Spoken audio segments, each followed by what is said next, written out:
दुःख सारी विसरून जाऊ, सुख देवाच्या चरणी वाहू. स्वप्न उरलेली नव्या या वर्षी, नव्या नजरेने नव्याने पाहू, नव्या नजरेने नव्याने पाहू.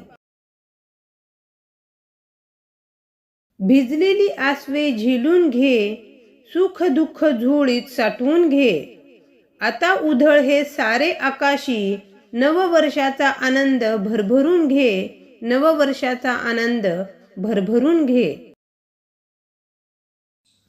नव्या वर्षी नवे संकल्प घेऊ, मनातील भीती दूर करू. मेहनतीने उज्ज्वल भविष्य स्वतःच्या हाताने घडवू, मेहनतीने उज्ज्वल भविष्य स्वतःच्या हाताने घडवू. नव्या या वर्षी संस्कृती आपली जपूया, थोरांच्या चरणी एकदा तरी मस्तक आपले झुकवूया, थोरांच्या चरणी एकदा तरी मस्तक आपले झुकवूया. नव्या वर्षाची नवी पहाट, आनंदाची घ्या आजच वाट. दुःख सारे विसरूया मागे, सुख समाधान नांदो घर घरात, सुख समाधान नांदो घर घरात.